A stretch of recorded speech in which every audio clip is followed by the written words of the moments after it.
Started way too early on accident. It's okay. We're just going to go with it. Hi, guys. I just got a new setup. My PC is on the other side of me now. And I disconnected some cords. And so because of that, I was trying to reconnect and reconfigure something. But it's all good. You guys got an early start. So tomorrow is a big game for Nebraska. It's a game that'll get Nebraska to that bowl game number that we've all been hoping they would get to. And I think less hoping they would get to, and for me, expected them to get to before the season. And then as things went on and as things ended up being a struggle in the beginning, I readjusted my expectations. I still felt like 6 was fair and 6 was going to be where I kind of put that benchmark. But I wasn't going to be as disappointed if they didn't get there because of the way that things started so early, right? I thought if Jeff Sims continues to be who he is, then I don't think there's a quarterback who's going to come in and obviously turn things around and right the ship the way Heinrich Haarberg did. I think it's interesting because when we first got our look at the season, you had Colorado start as a top 25 team.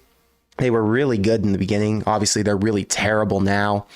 But yeah, my adjusted expectations after that Michigan game were definitely going to stay at 6 wins was a dream. Fast forward, they beat Illinois. We get on this hot run. They beat Northwestern, then Purdue. And now we're talking about back to what we all, no, I don't want to say we all, because the expectations or the hope from a lot of the comments before the season started in my preseason prediction video, it was all over the place. It was a really scattered prediction for most of us. Some were saying 4 and 5, some were saying 6, some were saying 8. Now, mine was always 6 was the expectation and the minimum. If it wasn't 6, it felt like a bit of a disappointment. 7 was about where I thought this team deserved and should be. 8 was things went well and things went right. Tomorrow, they're most likely, and it's not a given, they're only a 3-point favorite. They're on the road. Anything can happen, and we're going to talk about that game in this video today. But anything can happen, and if things do happen to go Nebraska's way, they're going to be right at where a lot of us had hoped they would get to. It's going to be a celebration, and a lot of people around the country say, why is Nebraska so happy about getting to a bowl game? And I think for the casual fan, the casual college football fan who hasn't understood what's going on in Nebraska, I understand why they think the way they think. But being a fan through the times that we have been through, being a fan and watching Scott Frost teams who had plenty of ability, plenty of talent, multiple 4-star recruits, multiple NFL players who today are starting on NFL teams, good NFL teams. The Bengals have Cam Taylor-Britt. The Eagles have Cam Jurgens, for example. Those are just a couple, right? For them not to get to a bowl game these last few years has been disrespectful to those players. It's been unfortunate for fans, and it's been frustrating to say the least. Tomorrow, I have a really good feeling that we finally get to move on from that drought. We finally get back to where I don't want to say belong, because I don't feel like Nebraska is just a bowl team. I think Nebraska is going to far exceed those expectations and those goals in the years to come. But just to get back to that level is going to feel really freaking good, because I don't have to be disappointed throughout December. I don't have to sit here as a content creator and talk about the future. I can talk about now. It'll be December talking about whatever Pac-12, Big 12, Mountain. I don't care what team they play. They'll likely be going to a bowl game after tomorrow, and there will be hope and reason for all of us to pay attention beyond November 23rd, 24th, 27th. I don't know, whatever day Thanksgiving is. So welcome to my new set. I know I didn't talk about that to start. So we've got the, I'll tell you guys what everything is. We got a little plant from Pottery Barn. We've got an Irving Fryer signed helmet. You know, I actually picked the Irving Fryer helmet because it's Hall of Fame 93, right? What's it say? Husker Hall of Fame 93. So because I had my birth year on there, I decided to go with that one. And I like Irving Fryer. I've got the little Nebraska shot glass, the old school, I don't even know what that is, a little mug. And then I've got a ball that I was gifted on a trip when I went and checked out the stadium, practice ball. So that's what the set is. And then I obviously had to set up some red lights. So the red light, obviously, for Nebraska. I mean, did that need to be explained? I see the comments and people are saying that the background looks good, so I appreciate it. Thank you. Todd, thank you for the $20 super chat.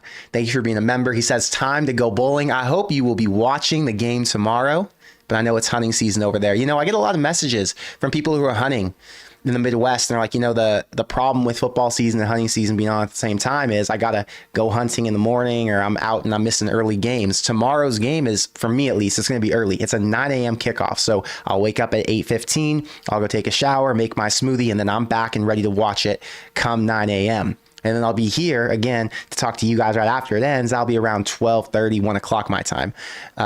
So for Todd, I don't know if you're out hunting tomorrow. I don't know how that's gonna work. Jackson, thank you for the $20 super chat. I know this is something for next year, but what are your thoughts about the schedule for next year? You know, that's something we can talk about right now. Let me pull it up really quick. I didn't even think to talk about that. I wanted to talk about it, but I've had so much going on in my world today that I forgot to even bring it up. We need to get to Husker football. Here it is. I'm going to screen share with you. My one-click button, unfortunately, isn't active right now, so I got to go manually. Click this, screen share. Bang. Schedule for next year. So first thoughts were that I was excited to see it. Number one, because it's got a couple of California teams on there who I grew up being very close to. A lot of friends went to school there. My family went to these schools. I've been going to these games my entire life. I love visiting these stadiums. Most importantly, I love going to USC games. Obviously, the nostalgia for me, it's like for a lot of you going to Nebraska games growing up. My family had season tickets to USC games. I was at all of them. I was at USC practices. I got to meet Pete Carroll, a bunch of the players. I had sideline passes. I mean, I was really involved. So whenever there's a Nebraska USC game, it's special to me. Whenever there's a Nebraska game in the Coliseum in LA, it's even more special to me. And it feels really good to be able to go there and actually wear a team's colors who I have such a strong connection to, right? So November 16th at USC is a big one. Starting off, Nebraska has, I don't want to say an easy slate, but it's comfortable. It's UTEP to start the year, who's, you know, choppy. Colorado, going to be a battle. It's always a battle. It's a rivalry, but Nebraska hopefully gets their revenge. Northern Iowa, it's a win. That's going to be the weakest team on this entire schedule because they're not a Division 1A school. They're Division 1 AA. Is that what it is? Whatever. They're FCS. Then you've got Illinois, a home game to kick off the Big Ten schedule. Everyone I saw, like on Twitter and in my messages, everyone's saying Nebraska needs to be 7-0 going into the Ohio State game. Well, ideally they would be 7-0, but there are 3 losses potentially there. You got Colorado, Purdue, and Illinois, and teams Nebraska could lose to. Indiana and Rutgers I feel pretty comfortable with, but those are the 3 that are going to be tougher to start the year. The gauntlet starts right after, what is it? Is it the bye week? No, there's no bye week. Okay. The gauntlet starts after the Indiana game. Bye week is after Rutgers. So you get 6 games, bye week, Indiana, Ohio State. Ohio State on the road, UCLA at home. UCLA has a really strong defense. Their offense will be even better next year. I would argue I'm more worried about playing UCLA than I am USC. Yeah, I'm definitely more worried about playing UCLA than I am USC. I think Nebraska has a better chance at beating USC on the road than they do UCLA at home. UCLA has a quarterback this year. They have 2. They have one named Ethan Garbers who's playing right now. They have one named Dante Moore, who's a true freshman 5-star quarterback. He's been choppy to start the year. They've still been pretty damn good. Their defense is elite, playing at a Nebraska level. They have awesome pass rushers, really good linebackers and DBs. UCLA should be a problem. USC, Wisconsin, Iowa to end the year. Again, those are going to be all winnable games. So it's another year where Nebraska isn't, I mean, it's going to be tough. Do not get me wrong. But Nebraska's not going to be looking at this saying, we're doomed and we're only going to be able to win 6 or 7 games. This is very favorable. Not as favorable as what we're looking at right now. Right now it's a joke, and we're so blessed to have that in Matt Rule's first year. But next year is still going to be fun to watch because Nebraska is going to be able to win any of those games. Ohio State would be the one where you'd say, that one's going to be really, really tough. David, thank you for being a member. Thank you for being a subscriber. Let me scroll through. I'm trying to go slower for you guys so I can see all the chats, but they just keep loading up. All right, Todd's back with another one. Thank you for the 20. I love the black in the background. I'm a defensive guy. Worst case scenario, I have the N app. I can listen. Just have bow hunters this weekend. But like I said, we have better luck when I just listen. Throw the bones, Nash. Yo, I really hope Nash goes off. I love it. I love watching Nash get sacks because I know that means the Crypto Badgers firing 100 my way in the postgame show. I did actually consider doing a white background. The original wall was white when I moved in here, but to honor the black shirts, I had to go with the black wall. It just made sense. So that is actually why I did it. He's got bow hunters in town this weekend, so we might have to listen on the Nebraska app. Hey, whatever it takes to at least know what's going on and keep up with the game. But if you need updates, I'll be here to text you. LSU says, Colorado just demoted Sean Lewis. Colorado shouldn't beat Nebraska. Man, Colorado is so down bad. Dion is scrambling, trying to figure out a solution. Sean Lewis was the play caller. Everyone loves Sean Lewis. Sean Lewis was the hype. Sean Lewis was the one who was operating this fantastic offense. He had the great quarterback. Things were going so well. Things go left after the offensive line. I think they had a couple injuries. Regardless, they sucked to begin with. Things went left. Dion said it's time to make a change. So I don't know if he promoted an analyst or he did something. I didn't read about it. I've been busy. But Dion did something with a different staff member, and I think they're going to be calling the plays. Sean Lewis is now, I don't know what role he's going to take on, but would we call that disrespect? I would call it a little bit of disrespect. Your offensive coordinator in his first year, after what he did to start the season and how many yards that team was putting up, and now they're playing against a grueling schedule. I mean, these Pac-12 teams they're playing are no joke.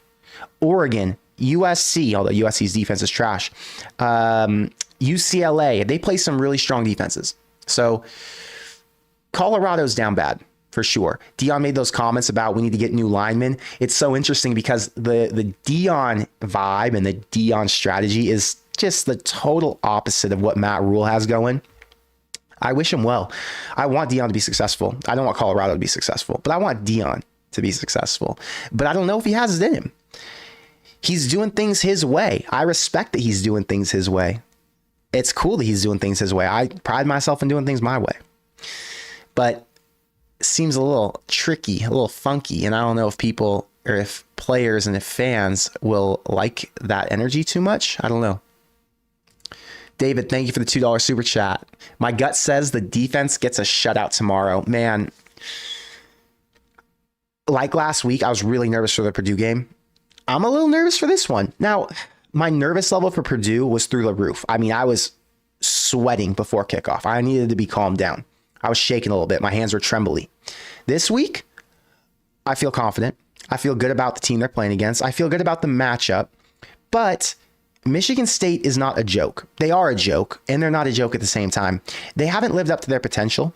And I think someone compared them. I was listening to a radio show, and the guy compared them to the Nebraska teams of old, the teams who had everything to play for and every reason to want to win. And they had guys who were there to stay. They weren't guys who all wanted to transfer out and leave the program, right? They were fighting, but they just weren't able to seal the deal. They didn't have it in them to close out games, kind of like Nebraska with Wisconsin last year. The reason I say it makes me nervous is because like Nebraska and Wisconsin last year, Nebraska just didn't have it in them, but they had enough to fight the entire way through. Michigan State is probably going to have enough to fight all the way through. So if they do, and it's their last home game of the year for those seniors, it could go down to the fourth quarter. It could get a little gnarly. I'm going to look at the game preview really quick because I didn't get to look at this yet today. And I want to see what this Michigan State report had to say. Where's my share? Everything goes slower today because I don't have my buttons clickable because I got to plug everything back in. Anyway, it will be senior day and a military appreciation game for Michigan State as they take on Nebraska and what will be the final game of 2023 in their stadium. They're 2-6 overall, 0-5 in the Big Ten. Down bad, man. Here's the issue for Michigan State. They're not playing for anything. I mean, technically they are. They win this game, their bowl hopes are still alive, but they're done. They have to play Ohio State still, I think. Is it Ohio State? Pretty sure. Whatever. They have a loss in their schedule, at least one, if they were to beat Nebraska. So they're not playing for much, except for their fans and, respect. They're on a 6-game losing streak. They started off with 2 wins this year over Central Michigan and over Richmond. Central Michigan's okay. Richmond, garbage. So that's how they started the year, but it's been all downhill since. Nebraska obviously is trending up. So it's just a totally different energy and a totally different vibe in Lincoln. It says it would mean a great deal for Michigan State interim head coach Harlan Barnett and the Spartans to get the seniors a victory in their final game. It would be a great deal, but it would be a better deal for Nebraska to get to a bowl game. I promise. It would be awesome, very, very special to get the win, send them out the right way. They'll never forget it. Yeah, okay. Nebraska wants it more. Similarly to Minnesota last week, Nebraska brings in a very good ground game, a strong defense. However, the Cornhuskers are even better in both categories. In fact, the Cornhuskers have the number one rushing offense in the Big Ten at 190.1 yards per game. Respect. And the number two rushing defense in the conference at 79 yards allowed per game, which also ranks in the top 5 of the country. The team struggles to throw the ball. They rank 13th out of the 14 teams in passing per game at 132 yards. Abysmal, but hey, like I said, we're not going to put new expectations on that quarterback. He, has the skill set he has. Unfortunately, he's at least good at what he can do, which is run the ball. It hasn't been a detriment to the Huskers in the past few weeks. No, Nebraska is still 5-1. Let's take a closer look and preview the matchup. So Michigan State's offense is averaging 320 yards a game. They average 214 passing versus 100 rushing. They're a much heavier pass team. However, there is a question mark about their quarterback situation tomorrow. Is Caden Hauser the starter? Is this other guy, Levitt, the starter? He's a true freshman. He's a dual threat quarterback. He was pretty successful against Minnesota State last week. If that guy comes in, Michigan State might be a little bit more committed to rushing the ball. Now, I think they're still going to want to pass it because Nebraska's weakness against the teams that they've let points up to has been deep downfield. Michigan State's going to take their shots. They're going to be playing from behind most likely, or if not in the beginning, at least towards the end, and they're going to have to throw it. So I'm guessing they're going to start throwing it. I'm guessing Nebraska's going to have a lot of opportunities for interceptions. We'll see how many they can come up with. Says their defense is allowing 126 rushing yards a game versus 234 passing yards. Their rush D is pretty good. Their defense overall is really good. They're on par with Northwestern, and Northwestern held Nebraska to only 17 points that day. But their offense is similar to Northwestern, I think. They're just, they lack explosiveness. They have a couple good players. There's a guy named Nathan Carter, who's their running back, who transferred in from UConn. He was really good at UConn, comes to Michigan State, was supposed to split time with this guy, Jalen Berger, who's a former Wisconsin running back. Jalen Berger got hurt. Nathan Carter took over. Carter's good. Carter could potentially start in Nebraska, but I don't think their O-line's that good. Their receivers aren't great. They have a couple who are okay receivers, right? But they're not great. Malik Carr, their tight end, hasn't been as good as I thought he would be this year. And then obviously the quarterback situation is rough. They played 3 different quarterbacks already. I mean, yeah. They just can't get things going together. They're not a functioning, strong unit. They're like Nebraska in the past. They had some good players. They just haven't figured out how to work with them the right way to make them score enough points to win games. Nebraska, on the flip side, we know all these stats. They're freaking dominant. In the series history, Nebraska is 9-3. Michigan State won the last game in 2021. That was the Adrian Martinez interception in overtime game. Who was it? Jaden Reed? Was it Jaden Reed, I think, who returned the punt down the right sideline when it was punted?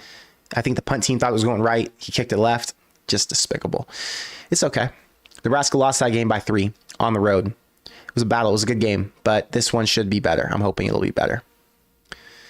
So that's what it is. You got a little Heinrich Harburg on the game preview on Nebraska's Instagram page. And where's their prediction? I want to see what this guy thinks. Oh, here's the key matchups. I like this. One of the key So you got Caden Hauser and Sam Levitt in the passing offense versus Nebraska's defense. And then you've got Contain Heinrich, Emmett Johnson in the rushing attack. Then they highlight Anthony Grant's name in here. And then here's the highlight, ball security. We've talked about turnovers a lot in this column, as Michigan State's ultimate giveaways or untimely giveaways have cost the Spartans multiple times this season. Let's focus on Nebraska's issues with holding onto the ball. Nebraska's fumbled 24 times, the most in the country. They've lost 11 of those 24. Michigan State did win the turnover battle against Minnesota last week. That was something I noticed. I had that game on. Right out the gate, Michigan State strip sacked them, and they had a forced fumble on a running back or a tight end. I can't remember who it was, but they punched it out and they got it back. And they were in scoring position twice, but Minnesota's defense stopped them, and Michigan State had to settle for 6 points on those 2 drives. It says the Gophers had 3 giveaways to the Spartans. 3 to the 2 the Spartans had. So Michigan State did turn it over twice last week, but Michigan State lost the game either way, even though they won the turnover battle. It says Michigan State's defense still needs to look to create as many takeaways as possible With the Cornhuskers' tendency to put the ball on the ground, the Spartans need to be looking to go after the ball. And Harburg's only thrown 4 interceptions in 124 pass attempts. That is a deceiving stat, because on those 124 pass attempts, I think there were like 8 interceptions dropped. But hey, I love it. Harburg, you're kicking ass. He does put the ball in the air often. The Spartans can look to knock it free. As always, offensively, Michigan State needs to limit the giveaways. I think if Nebraska just plays with a little bit of focus, not a lot of focus, because, they're going to have their slip-ups. If they turn it over twice, they're going to match the turnover battle, because I think Michigan State's going to fumble it once and throw a pick. I just have a feeling. They're sloppy too. So Nebraska can afford to have 2 turnovers tomorrow. Where it gets gross is if they have 3 or 4. Then we get these uncomfortably close scores towards the fourth quarter, and that's when we all get frustrated. It's when we all get a little bit jittery and antsy, and that's when I start getting a bunch of texts, and that's when it's like, yo, what the hell's going on? Michigan State should not be on the same field with these guys, and they're still in this game, right? So hopefully we limit those giveaways. But Michigan State, their whole deal is going to be to fight and claw and get that ball out of there. And the problem is, if you're stood up and you're holding, I don't care how you're holding it. You could be holding it like AG out here, or you could be holding it like Heinrich Harburg up here, tucked to your freaking chin. The problem is, if you're stood up and a linebacker's wraps you, and then a defensive tackle or a corner or whoever comes in and starts punching at that ball super hard, the odds are you're going to drop it, unless you got 2 hands on it. But if you got 1 arm on it, you're probably going to drop it. That's what happened to Jeff Sims last week. Jeff Sims tried to run on 4th and 1. He gets stood up. They strip him. Even though he's cognizant, he's aware, he's not going to drop that ball in his head. But then they stand him up and reach in and take it away. So it's hard to hold on to the ball when you're going up against guys that are that big and strong. So we'll see what happens. I'm excited for it. I'm optimistic. Final thoughts. They don't give a score prediction on here. What a joke. I read this. I went through this whole thing with you guys for a score prediction from a Michigan State insider. He basically says that the way things are trending for both teams, it doesn't seem likely that Michigan State's going to win. So I'd agree. I feel pretty good being a Nebraska fan in this spot. I feel so good that I'm making this my biggest bet of tomorrow. My biggest. My normal bets are 1 unit. My bet for tomorrow, I think it's 4 units. So that's 4 times as much money as I would bet on a normal game. I'm going to bet on Nebraska against Michigan State. I feel good about them. I'm confident. I think they've been fantastic. I think the energy's been great. I think they've done what it takes to win games, and they figure out ways to win, right? They don't find ways to lose like they did so often in these years before. It's so comforting to know that there's a good chance they win. Nintendo says Brian Ferentz out at Iowa. Frost takes OC job out of spite towards Nebraska. No. It would be funny if he did go take that job, but he wouldn't do it out of spite towards Nebraska. He would do it because he wants to get back into the game, and he would do it because he wants to get paid. I would be shocked if he took that job. I would be shocked if they offered him that job. What's more likely is that Ferentz will step down after this year because he feels disrespected, or I would think he feels disrespected about the way that they've forced his son out. What was odd to me, or not odd, what was interesting to me was that last week or whenever it happened, the AD was the one who put out that statement and said, we're letting Ferentz go at the end of the year. Not the dad, not the head coach. The AD had to step in. I don't know. Was that planned? Was that something Kirk said, I'm not going to say it. You got to go say it. You got to address the fans. Did he feel like it was unnecessary to do in the middle of the season? Was it a play by the administration to say, let's go and say this now so that if Kirk is disgruntled or upset, we know, so that we can start our head coaching search early? These are all things you got to think about. We're talking about big time money in the Big Ten. So if the AD did go and say this early to figure out where Kirk stood, then he at least could gauge, do I need to start looking for a head coach? My guess is yes, you're going to have to start looking for a head coach. I don't think Kirk Ferentz will be back at Iowa next year. He could, but if I was him and you kicked my son out like that, because the problem is, even though his son rightfully is getting fired and let go and they're going to move on, in your head, I'm assuming, I'm not a dad, but if I was a dad, I'd be frustrated. I want to make that decision. It's my football team. Now, we know that Kirk Ferentz has accepted mediocrity for years. He has a top defense nationally every year. It's always a top 1, 2, 3 defense. they win 9 games a year and they could win 10, 11, 12, but they settle for shitty offenses. There's something wrong with Kirk up here. He's not the competitor that Urban Meyer is. Urban Meyer is a sicko. If you watch that Swamp Kings thing, the documentary on Netflix, that guy's sick in the head. That's why Michigan State's so desperate to hire Urban Meyer. That's why Nebraska fans wanted Urban Meyer so bad last year. He's obsessed with winning to the point where it's a detriment to his mental health and his personal life. I want a guy who's so sick that he leads the team I love that much because I know that he'll put them in front of everything else he has going on. Kirk Ferentz isn't that way. Family man, accepts 9 wins. Mediocrity is okay at Iowa. That's what he says. That's his actions telling us that. And his response or his rebuttal can be, well, we beat Nebraska every year. Well, we get to a bowl game every year. Mediocrity. Anyway, I don't think Ferentz will be there. I think that Iowa's going to have to go after a new head coach. And there's tons of them out there. There are a lot of great options. And if Iowa gets a new head coach, I'm not going to lie to you, I'll be nervous. Kirk Ferentz, Iowa doesn't scare me. It was scary because Nebraska has shitty coaches, but now Nebraska has a real head coach. That guy's not losing to the Ferentz family. I promise you that. Okay, back to chat. Dennis says he wants Deion to fail because he's all style and no substance.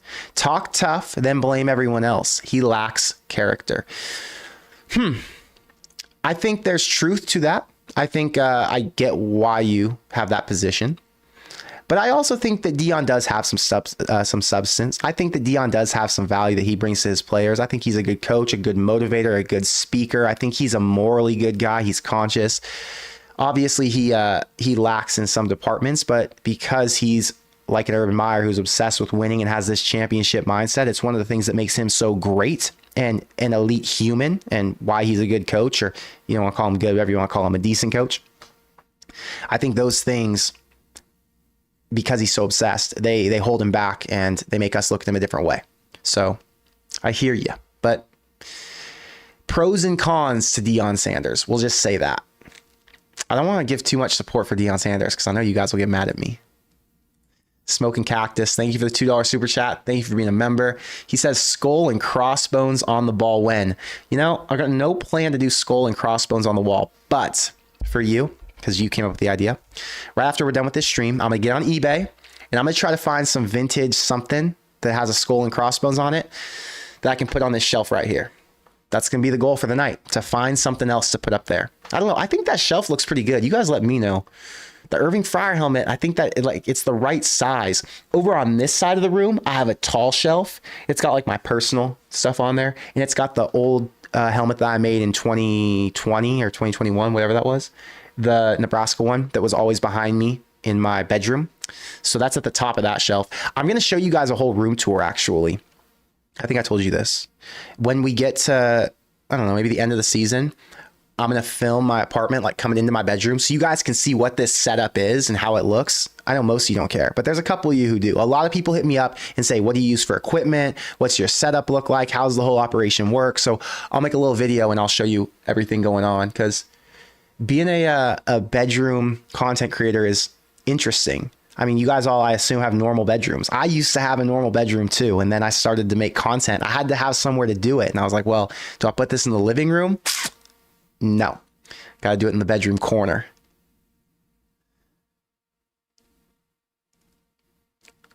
Let's see. Dash Camera says, we settled for a terrible O-line for years, though. We're going back to the Iowa conversation where I said that that Kirk Ferentz was mediocre. You know, I don't think we ever settled for anything because we were all frustrated. We all wanted change. I think Scott Frost settled. I think Scott Frost was accepting of his staff and he never made the changes necessary. And I think that frustrated a lot of fans. I think Nebraska firing and moving on from guys like Scott Frost and Mike Riley and Bo Pelini has showed that Nebraska isn't a school that's going to settle. They're expecting and looking for change and for growth. So Nebraska's actions over the past 5 years, I would say, they didn't match the actions of the 2014 when they fired Bo Pelini. But the fan disgruntlement, the frustrations by us online, it shows that Nebraska is not going to settle for nonsense. I think a lot of Iowa fans have settled for nonsense. There are a lot of Iowa fans who are like us, and they're like, this is BS. We're better than a 9-win team every year. But a lot of people are just like, screw it. Ferentz is doing a good enough job. So I don't think we've settled for a terrible O-line. I think we've been pissed off about a terrible O-line, and we want change. We expect change, and the coaches in the past haven't figured it out. I do think Matt Rule, if the O-line didn't have enough growth, I do think he would have the balls to get rid of Donovan Raiola. I'm actually really confident in that. Matt Rule at his last two schools at Temple and Baylor fired his offensive line coaches after their first season. He will do what it takes. He has shown that he is not going to accept mediocrity. So I don't think that we can say that Nebraska is in that same conversation.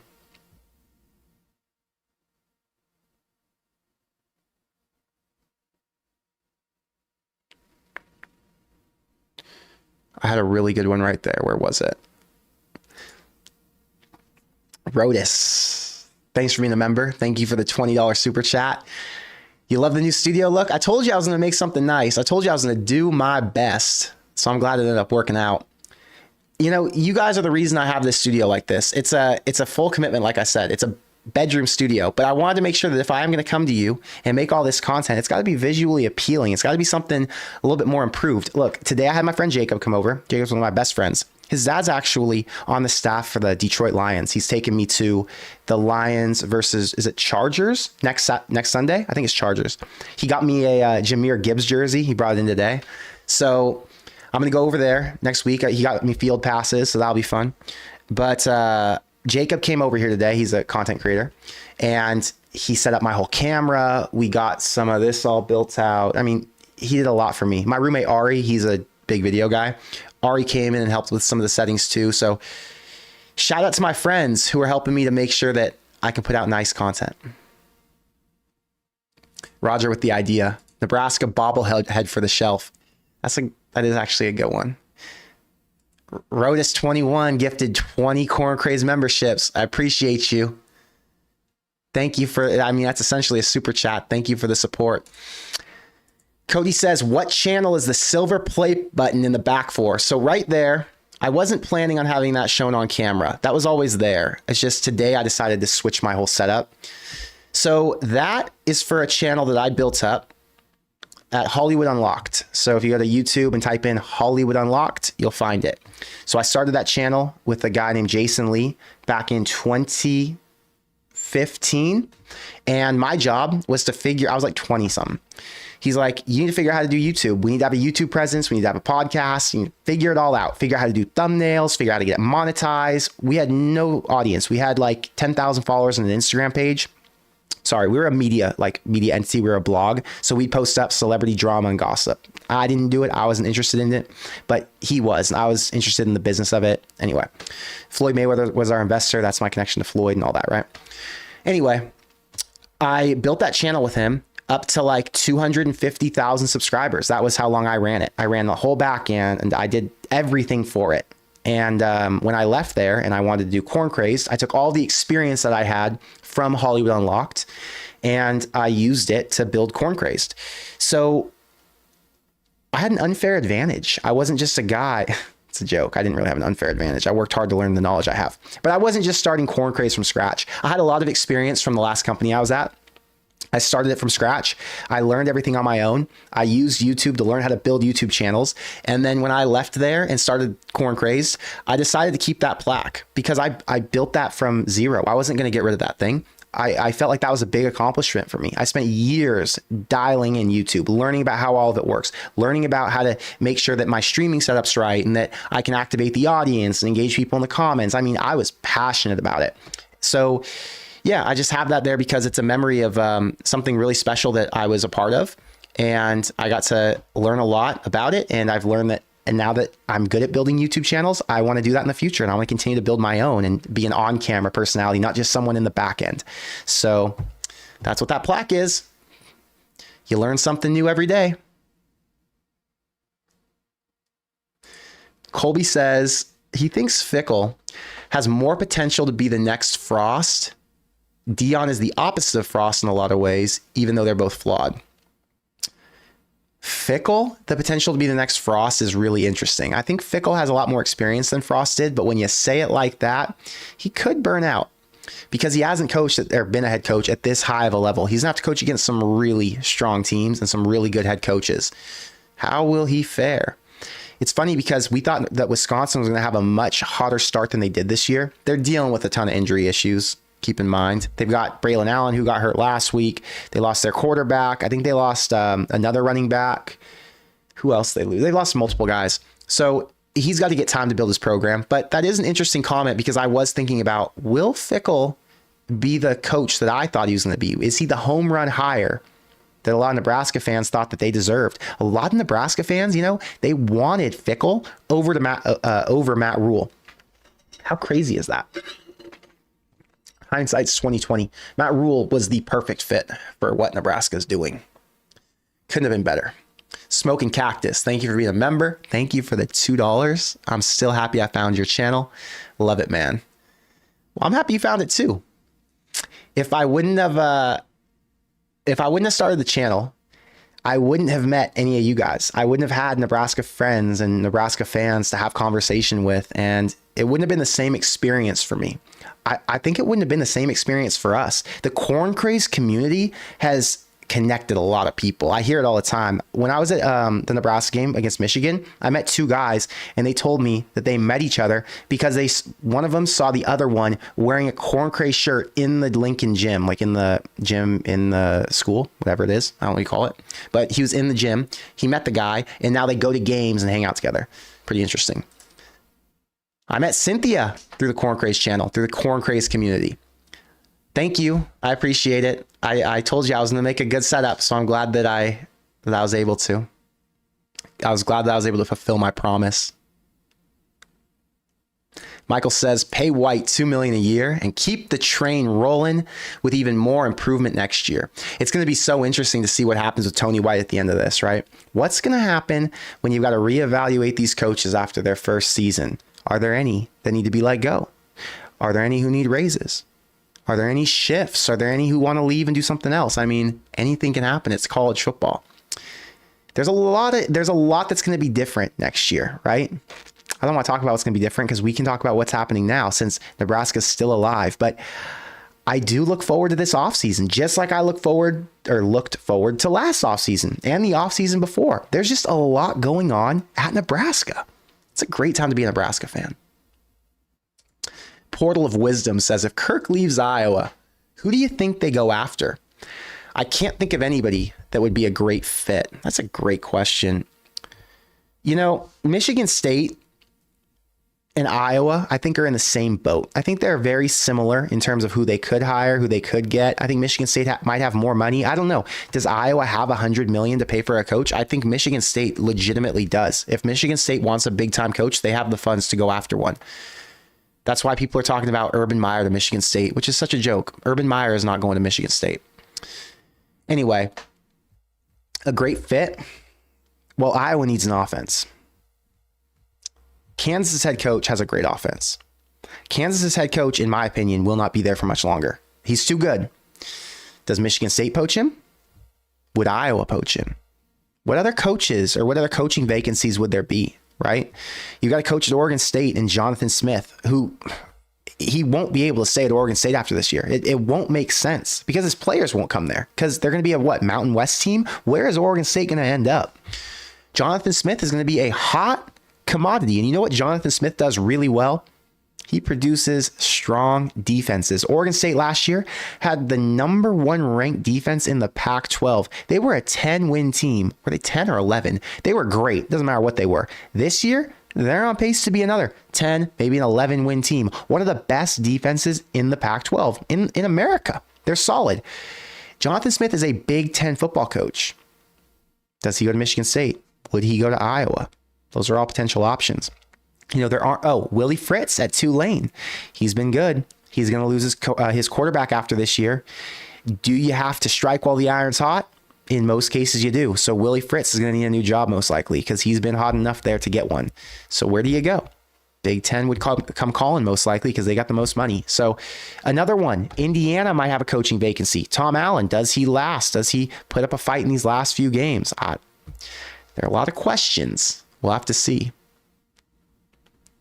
Mr. Dylan Leslie says, I'm not sure if you're familiar with the College Football Nerds channel and their model, but it predicts Nebraska to win 26-10.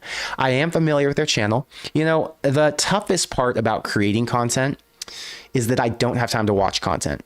I have watched their videos in the past. I think they're really informative. They're entertaining, but I don't have time to watch it. So I am familiar with their work and with their model, but that's really interesting to know. I think Nebraska should win by that much. Nebraska is a 15-point plus team better than Michigan State is right now. Will they do it? I don't know. I'm a little stressed out about it, like I said. But they could. Nebraska's far and away better than Michigan State. Nebraska is more well prepared. They're well equipped. They're ready to get it done. They're ready for a bowl game. This team wants to win. Let me see. Don't get me started. Been a member for 13 months. That's a long time to support me, brother. It's a long time. Jake says realistic odds. NU wins out and takes the West. I don't know what the odds would be. Nebraska plays Maryland next week. I watched a clip. So I told you I don't watch much content. I watch whenever I can. I was in the gym today. First time in the gym in a month. I'm freaking small right now. I was winded. It's been a struggle. I've got a lot going on in my life right now. So going to the gym hasn't been a priority. Anyway, I'm in there today. While I'm in the gym, I see a clip pop up on YouTube from Josh Pate talking about Maryland, Penn State.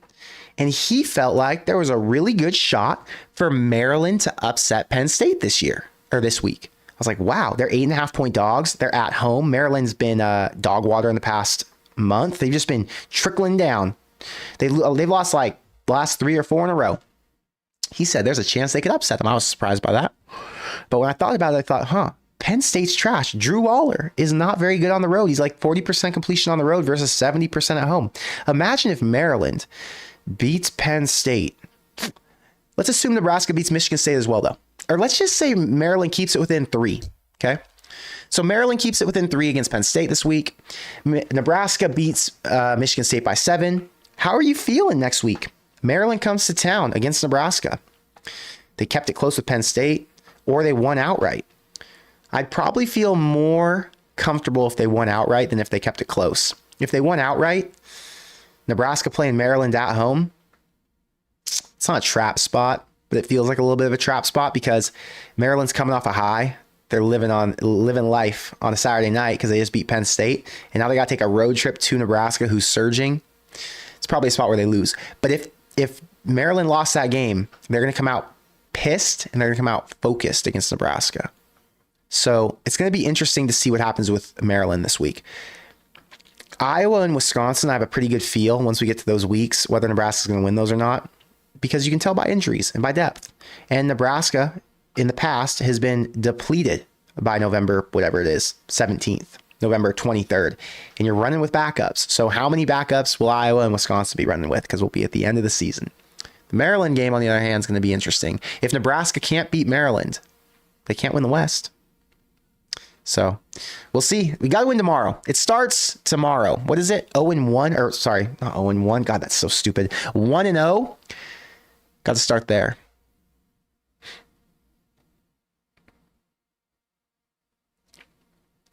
I just saw a comment that I don't agree with. Where was it? I wanted to see it.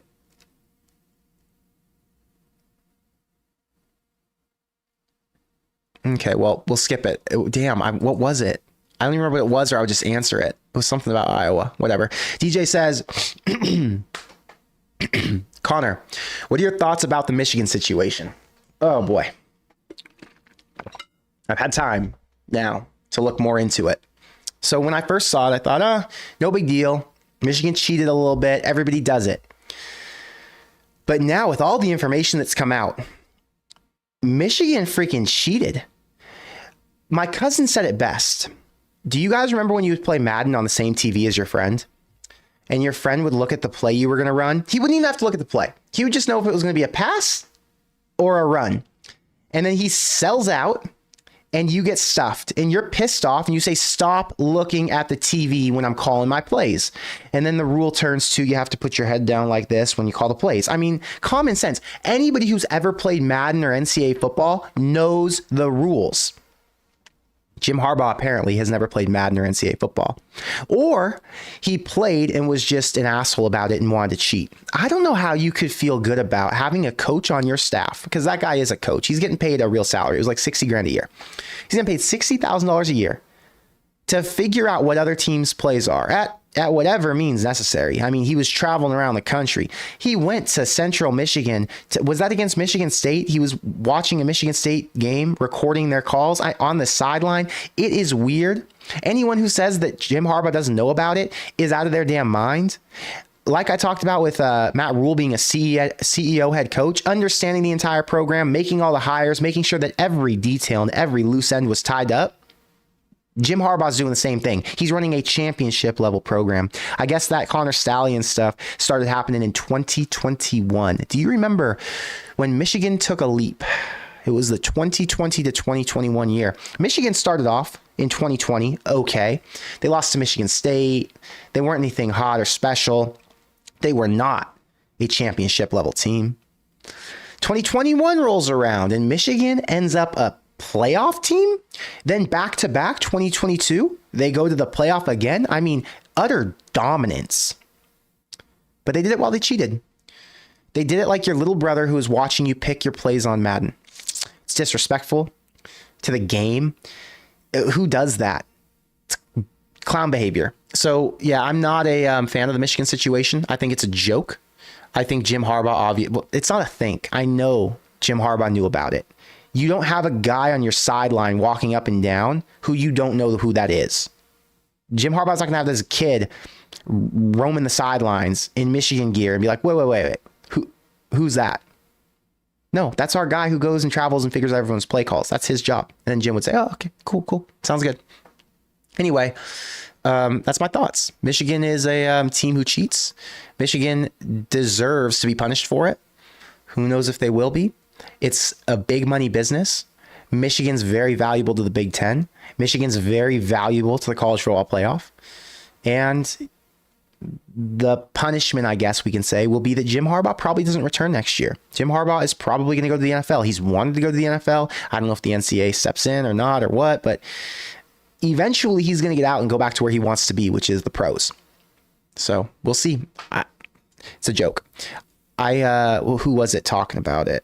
There was a podcast I was listening to, and they said that in the Big Ten meeting, all of the Big Ten coaches were pissed off about this Michigan situation, and they all feel like it's an unfair advantage and like Michigan cheated. So, yeah, I think most people are on the same page, unless you're a Michigan fan, that it's cheating and it's wrong and it's disrespectful to the game. So, yeah. A lot of comments saying they love the setup. Thank you guys. I did my best. It wasn't me by myself, but yeah. DJ, I see your $2 super chat. For whatever reason, it's restricted, so I can't pop it up, but thank you for the $2. I appreciate you. Andrew says, do you think Alvano will beat Alex Henry's 57-yard field goal record these next few years? Yes. Tristan's going to be here for at least 2 more seasons, at least. That's a lot of opportunities to kick long field goals. He's already kicked a 55-yarder, which makes me pretty confident. The thing is, they would have to give him chances to kick 57-yarders. Will they give him chances? Hell yeah. He just proved he can do it. Tristan's going to get a lot of opportunities. I would be shocked if he didn't beat the 57-yard field goal record. You watched the Missouri kicker in the Kansas State game just 4 weeks ago. Was it 4? Whatever it was, doesn't matter to you. 4 weeks ago, the Missouri kicker nailed a 61-yarder to win the game. It's possible. Tristan Alvano will be kicking a 57-plus yarder. I fully believe so. Daniel says he doubts Lance Leipold leaves Kansas. Money talks. He has a good thing going there, and with OU and Texas leaving, it opens up the Big 12 for them. It does, but money talks. The Big 10 has more money. The Big 10 has more opportunity, more slots to get to the playoff. I mean, you're right. He'll have an opportunity to get to the playoff in the Big 12. I think they're going to have one chance. I think the Big 12 is going to have one team who gets in every year. The Big 10 is going to have multiple. So, I don't know. The money thing is the big deal. The resources is the big deal. If he has more recruiting resources, he can get better players, then it's going to mean something to him. I think he leaves eventually, but it'll take the right job. Vince, Thank you for being a member. He says he reconned the stadium. He's out there at Michigan State today.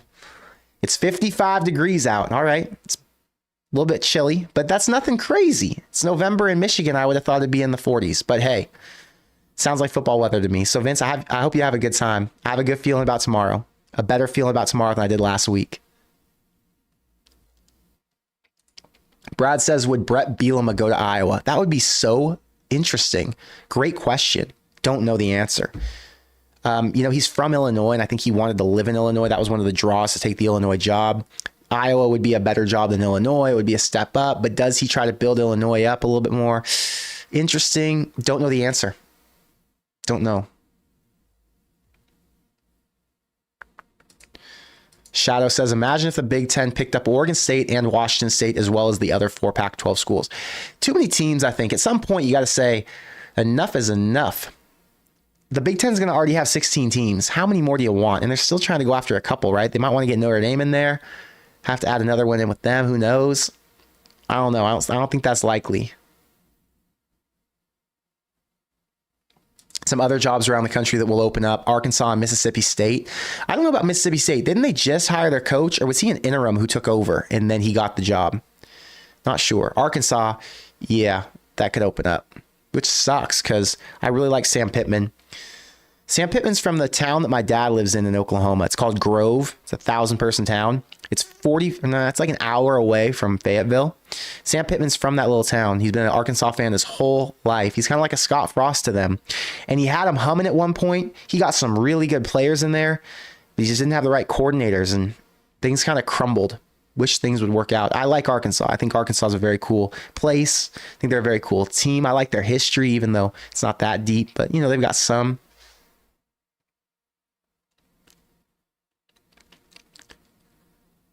Brian says your camera's off center by like a quarter of an inch.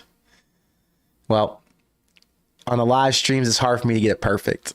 On the live streams, I move around too much. My chair moves around too much. We can make it like that if that's better.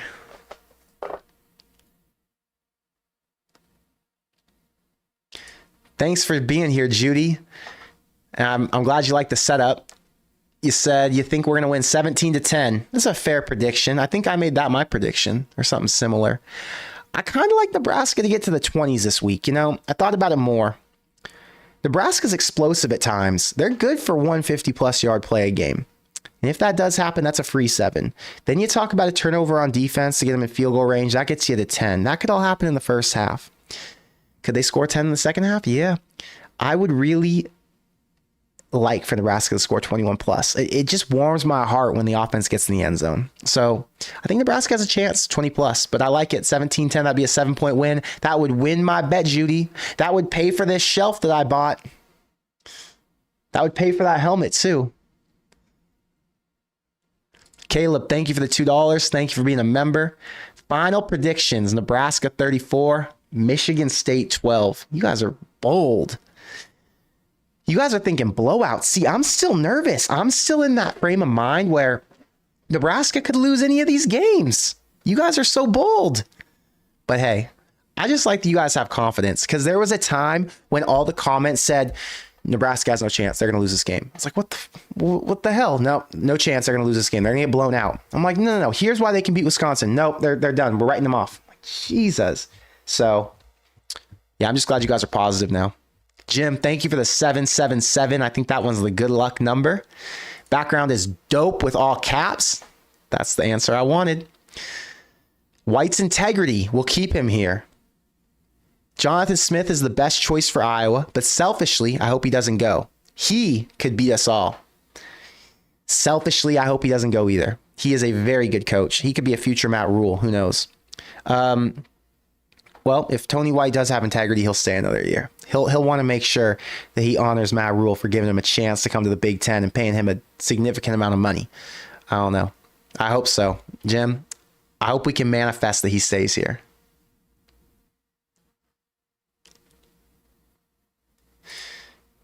Ariam says, I'm going 24-10 Nebraska. What do you think? I think there's a chance. I think anything can happen, and that's why it's so hard to predict these scores. Nebraska could come out on fire. Their freshman receivers could get off, and they could go for a couple touchdowns each. Heinrich Harbor could explode for a touchdown, and then the defense could have a strip sack and get back into the end zone. That would put you at like 31 points. That could happen. Or things could go left, and Nebraska could fumble, throw interceptions, the same way they did in that Northwestern game. You don't know what you're going to get. The only thing that you do know, the one thing that has been consistent, is you're going to have consistent play calling and consistent coaching all the way through. And if you get consistent play calling and consistent coaching, you know that at the end of the game, when everything's on the line, there's not going to be some dumb play call that's going to throw everything off. There's not going to be some stupid situation or scenario that pisses everybody off and that the players can't get behind. There's trust and there's a feeling of, family in that unit. Everyone on the sideline is the unit. And because of that, they're all playing and fighting for each other. They're playing until the very end, and they believe they can win. They don't look for ways or they don't find ways to lose. They look for ways to win. And they've been so consistent in doing that these last 5 out of the last 6 games. So we'll see. I'm going to make some picks really quick. Minnie, thank you for being here. Thanks for letting me know that you're listening. Why are they getting rid of the divisions? Wouldn't it make more sense to just have more divisions in the Big Ten? I don't know. Above my pay grade. I wish I had the answer, but I don't know. Okay, making picks for tomorrow. Let's talk about the games. Damn it. I wish I had my buttons all connected. We'll get the buttons connected for tomorrow's show. I promise that. Where's my share? Screen share. Okay.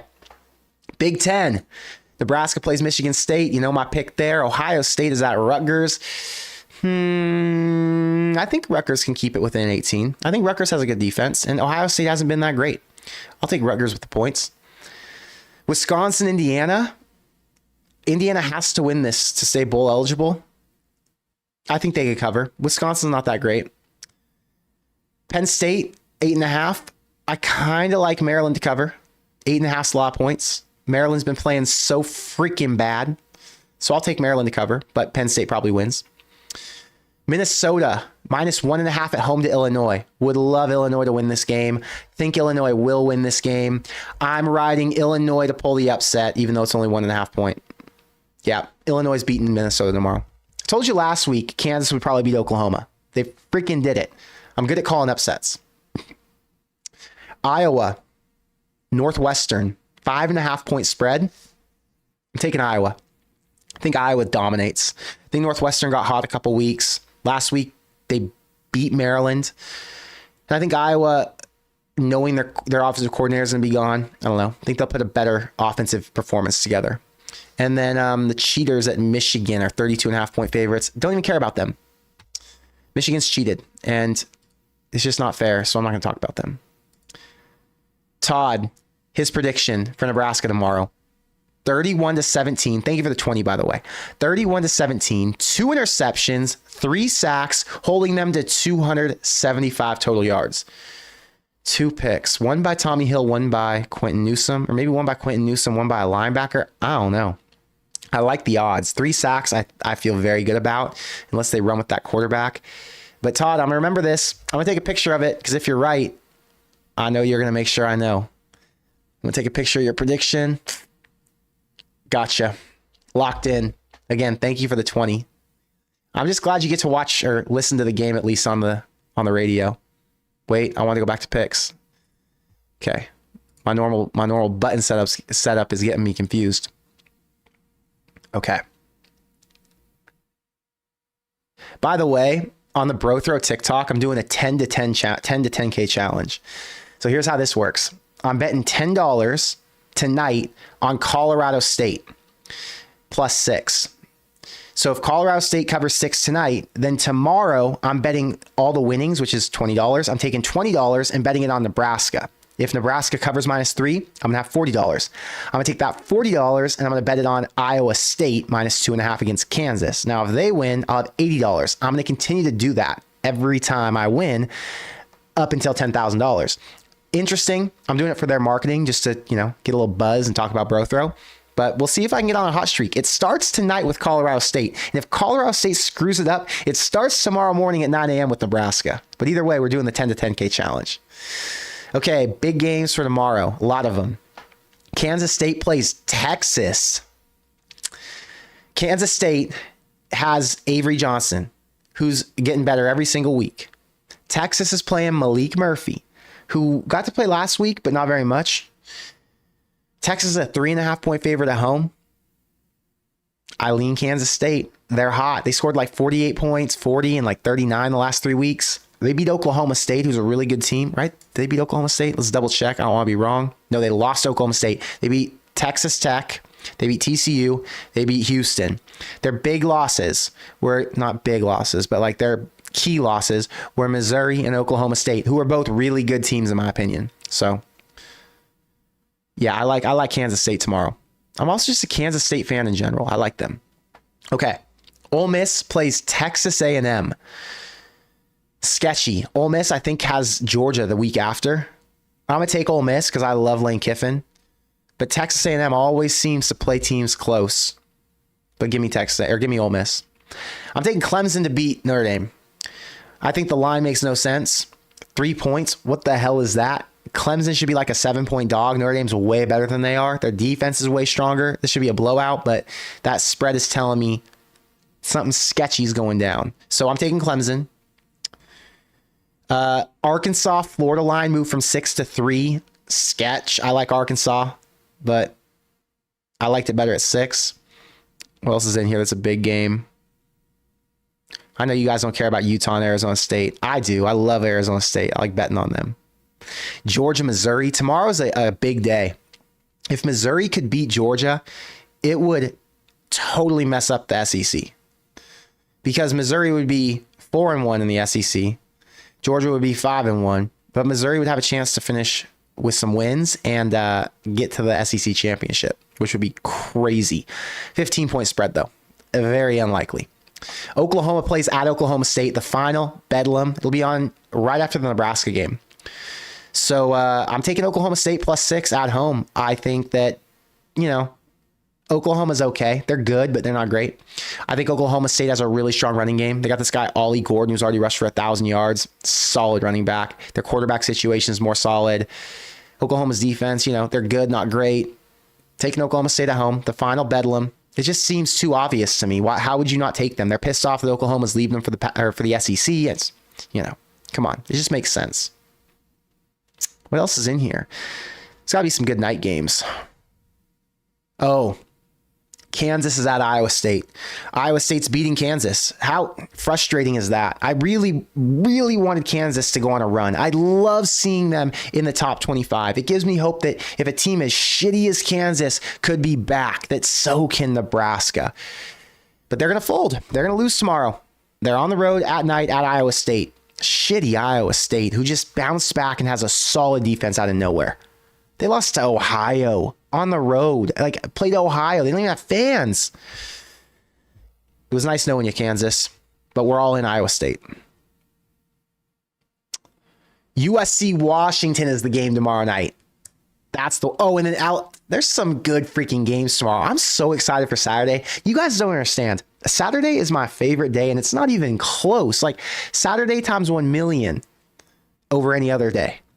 So Washington's playing at USC. USC's garbage. I'm totally sold on them, or I have sold them. I'm not betting on them ever again. Washington's in play for the national championship. They already beat Oregon. They're going to get back to the Pac-12 championship as long as they can win this game. USC, a 3-point dog at home at night. I really wanted to go to the game, but I'll be honest, I didn't have anyone to go with. Yeah, so I'm going to be staying at home watching it on TV. That's the hard part about LA. I have a lot of friends in LA, right? I have very few football fans in LA, or very few football fan friends in LA. So it makes it tough. And you can take a girl, you can call a girl and be like, hey, you want to go to this game? They'll always come. But it's not fun because it's you have to entertain them. They want you to buy them beer or drinks and food. And do I want to do that, or do I want to watch the game? I want to be a degenerate and gamble and pay attention. I want to go crazy on prize picks with Michael Penix Jr. overs and Caleb Williams under or whatever else. I don't want to be sitting there buying pretzels for a chick. So yeah, I won't be going to the game. I'll be watching on TV. But if I was going to go to a USC game this year, that would have been the one. Then LSU is at Bama. I'm on Bama. I just think Bama, they turned the corner. They lost early. They were pissed off. Nick Saban's not losing to LSU at home. LSU's got a terrible defense. It's screaming Alabama to me. The night slate, the late slate. I know a lot of you go to bed for these ones. I stay awake. I love these ones. The degenerate plays. Oregon State is at Colorado. Oregon State's going to beat them. 12.5 is kind of a lot of points, but I think they should handle that with ease. Then UCLA at Arizona. Arizona played Oregon State last week, pulled the upset off at home. I don't know. It's going to be a tricky spot here. It's a home night game, but UCLA's got a good defense. I'm going to take UCLA in this one. That's my picks. Just getting you guys all caught up on what I'm thinking for tomorrow. It's going to be a crazy slate. I'm pumped. Coltrane doesn't think Kansas is losing. I wish they weren't going to lose. I'll be shocked if they pulled the upset. The line is so obvious. So here's the deal, guys. Here's how you know Kansas is losing. There's a model. It's my model. It's my friend Jake's model. A team who is a favorite at home, unranked, playing against a ranked team is always going to win. It's happened 4 times this year. It happened last year 92% of the time. In college basketball, it happened 78% of the time last year. So the last time it happened was UCLA. Who'd they play? UCLA did it at home. They were playing a ranked team. Kentucky had Florida, and Kentucky was a 3-point favorite. Florida was ranked in the top 25. Kentucky won by like 20 something. Anyway, it's a lock. Iowa State is beating Kansas tomorrow. The model tells us. The model says no state has 0 chance to beat Iowa State, unfortunately. The spread already told us.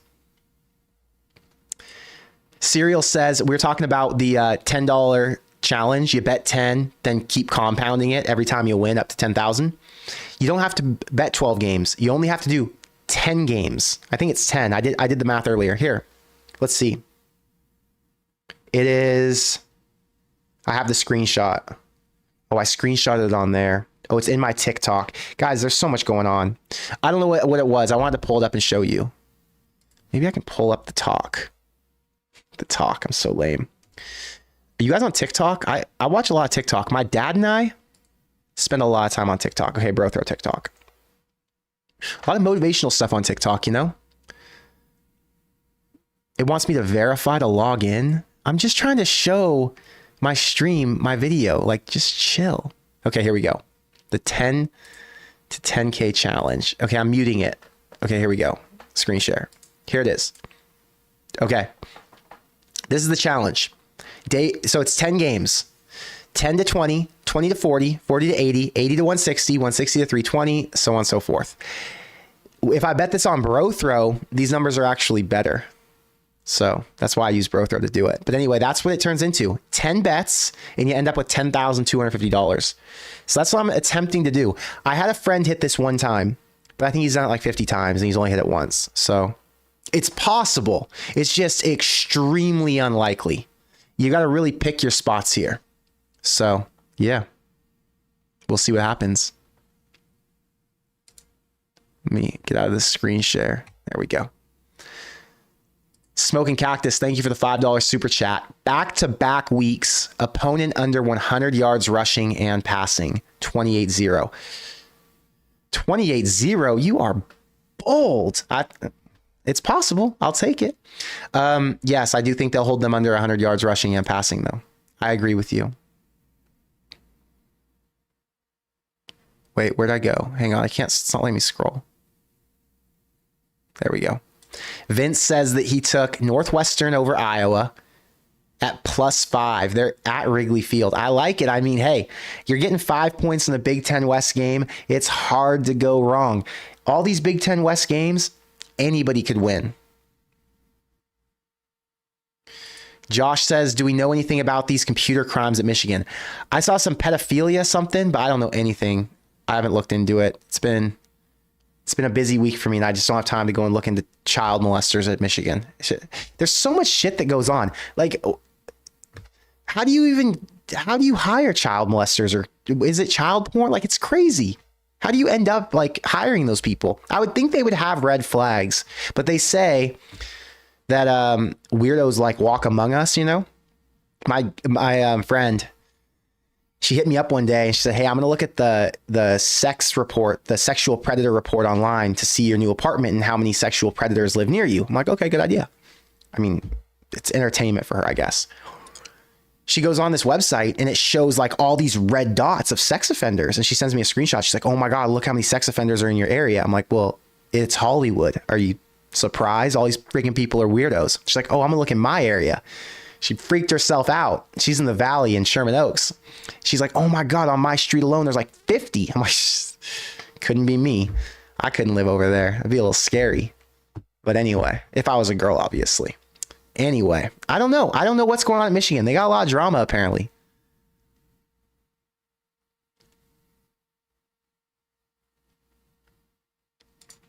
Trenton says, Connor, with this being the 9th game of the season, freshmen can play the rest of the games without losing their red shirt. Will we see freshmen play tomorrow that we haven't seen yet? If there are freshmen who haven't played yet who deserve to play, Nebraska has to have a little bit of a comfortable lead, I think. Or maybe they rotate them in. But I think a lot of true freshmen have been getting reps and they've gotten to play. So maybe they put them on special teams. I don't know. I think Nebraska's still in the boat where they want to play the guys who are going to help them win. So unless they get off to a very comfortable lead or unless they feel in control of that game, I think they play with who they're comfortable with.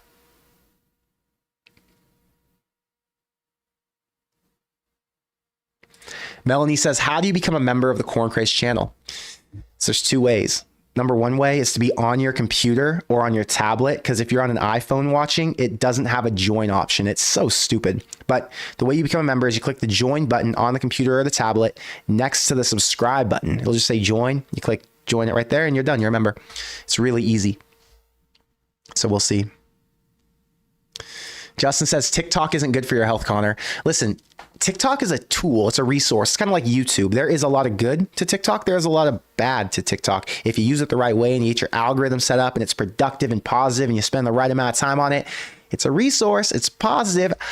I spend my time wisely. I don't burn it looking at nonsense. I don't burn it looking at, girls doing TikTok dances or people talking about drama or whatever BS is on there.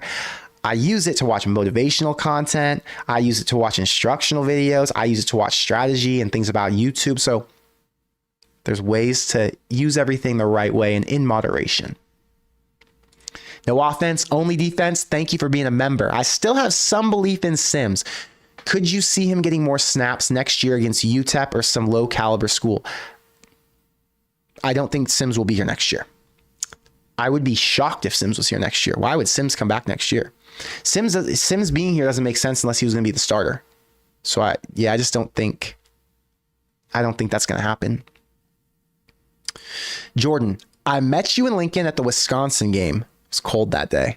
Crazy to think of how that felt and the fact that we're 1 win away from bowl eligibility, GBR. Jordan, that day was so frustrating. It felt so good to feel like we're about to win this game. It's a cold day in Lincoln. Nebraska's going to beat Wisconsin at their own game. And then they lost the game. It was a frustrating end. I remember talking to you after it. I'm sure we talked about how frustrating it was that season didn't go the way we had hoped it would, but that we were excited for greener grass ahead. And now we're finally at that moment where greener grass has arrived. Spring has sprung. Bowl eligibility eve. That's what tonight is. Soak that shit in. Bad Bar Trucking, thank you for the $20 super chat for the win on Saturday. Thanks, Connor, for the content. Thank you for being here. Thank you for the support. Thank you, everybody, for coming today. My sponsor for our channel is this guy named Adam Carricker. Where is it? There we go. Adam has a channel called The Carricker Chronicles on YouTube. You just go to Carricker Chronicles 90 or just type in Carricker Chronicles. He's got interviews. He's got all of his content here. He also has his website linked so you can click to it easily. You can see all his shows. It's all super simple to navigate. He told me before the season that he really loves the content and everything I've been putting out and that he loves our audience because he reads the comments and he knows that we share a very similar audience. And he said, hey, I want to do whatever I can to support your show. He's like, how can I help you? And we talked through it. And he said, I want to sponsor you. I said, I appreciate that. And Adam's been an awesome sponsor for our show. He's come on and done multiple interviews with me. We're going to have more content in the future.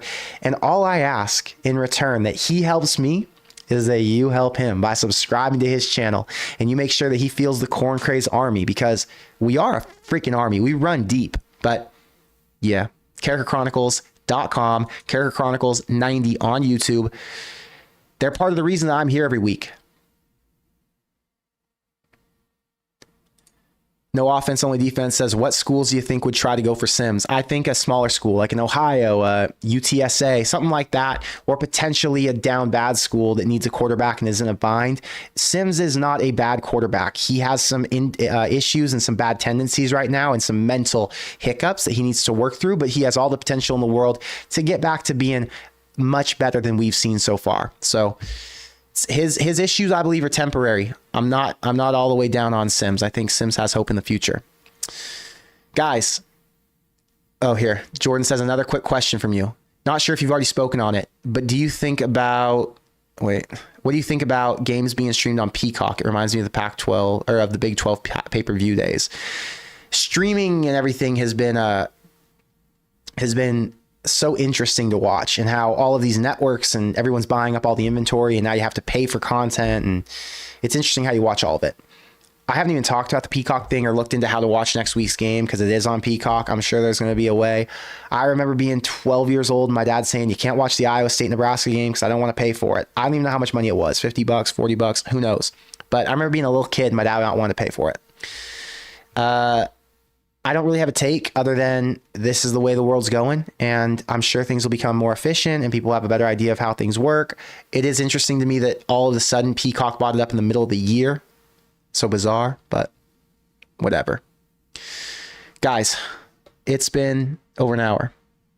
I have things to do tonight.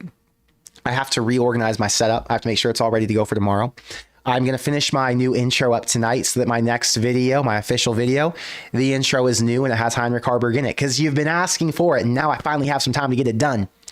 So with all that said, I really appreciate the support. I'm happy that all of you were able to tune in tonight. I'm excited to see you on after the win tomorrow. I have a lot of belief that Nebraska is going to win that game tomorrow. And I hope you do too. And after that, we'll be celebrating Nebraska's first bowl appearance in 7 years, something like that. It's a good day to be a Nebraska fan. With all that said, I'll catch you tomorrow. Go Big Red.